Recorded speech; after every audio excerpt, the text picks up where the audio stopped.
You know, you're born into the world. You have the right to control your own body. But is there maybe a specific lyric from a piece of music that's had an impact on you? That you would say? If in that context, probably like Crass, you know. The punk band. Yeah, the punk band. I think, and Jello Biafra, you know, Jello Biafra stuff. It has a, like, you know, obviously very thought-provoking things, but also another thing to it has irony and comedy elements. Mm-hmm. And like, those are the three really important things. You have to be able to laugh. The world is has lots of fucked up things in it, you know. But an end result is you could get people to feel better and laugh again, you know, by hopefully life getting better at some point. You know. That's obviously true. Yeah. Do you think about you? Yeah, you said when I checked the amount of lyrics you wrote for just Napalm Death already it's a big list. Maybe I asked you about reading books, but do you maybe see yourself writing a book one day? I mean, I've contributed to books actually. I haven't written a book myself. Mm-hmm. I would like to write a book, but I suffer from the same limitations as many people, and one of them being procrastination, you know, sometimes. And yeah, of course, I've got ideas, but I've got to seriously sit down and do it, you know. And I haven't felt motivated enough to really sit down and do that yet. Or maybe I will, maybe I won't ever, but there is like at least something there, you know. Yeah, but for you, I mean, you beside writing and bringing a message out through the music, you contribute also in practical ways to some, yeah. I mean, for the pro-choice, you did. Yeah, I'll do stuff. Yeah, I do voluntary stuff. What do you find the most effective way, of what is for you the most satisfying way of doing that stuff? Just I don't know. You know, I guess. Again, back to what trying to do with opening people's minds, you know.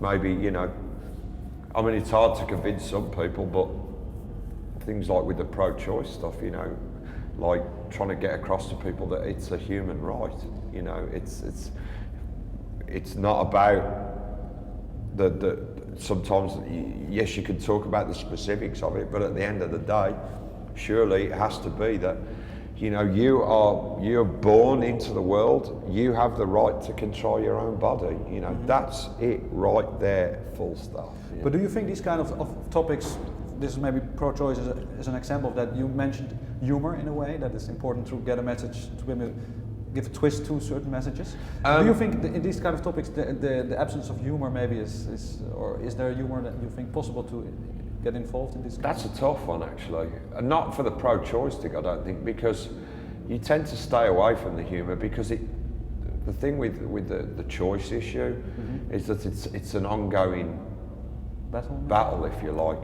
It's like there's one side and another, you know, and everyone's got their own perspective, but for me it's a fight for a human right, you know, and like human rights to me is everything, not these governmental, watery, wishy-washy interpretations of human rights, which very often involve allowing some people to be persecuted and then like ignoring it, you know what I mean? How is that human rights? You know, it has nothing to do with it clearly, but human rights to me is the fundamental right on every level to make your own choices, a freedom of movement and freedom of expression, you know. The three fundamentals. Has this been? Have you always been aware of this? Has it been part of your education? It's developed. I've always been aware of it, but the blossoming of it, of the idea, if you like, has been a process. You know, definitely. But have I always been pro-choice? Well, I guess I have. Even when I wasn't thinking about it. You know, when I was perhaps, okay, I will use the term too young to think about it. You know. Then I would have, if someone would have come and explained to me, then I would have been still pro-choice. But have you had people in your environment that had to suffer maybe that they could not make this choice? Have you experienced that firsthand? I know people that have had miscarriages, yeah, and abortions as well, yeah, and they suffered, you know. But you know, abortion is not a nice process, you know. No one's arguing that, you know. But it is a certain scientific process that is within the rights of the person that has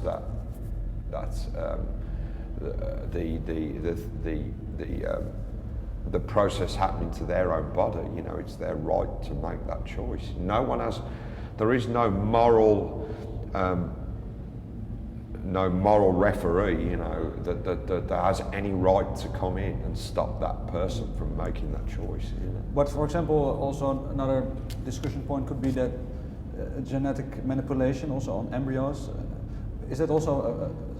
Do you think that's comparable to? No, I think that's a different thing. You know, I think if science can move on, you know, and can get to somewhere with that, you know, then I'm kind of for it, you know, to some extent. Obviously, we all know that there are certain people that might like to manipulate it in their own way, but what can you do? You can't just not move forward with making scientific advancement without certain risks, you know.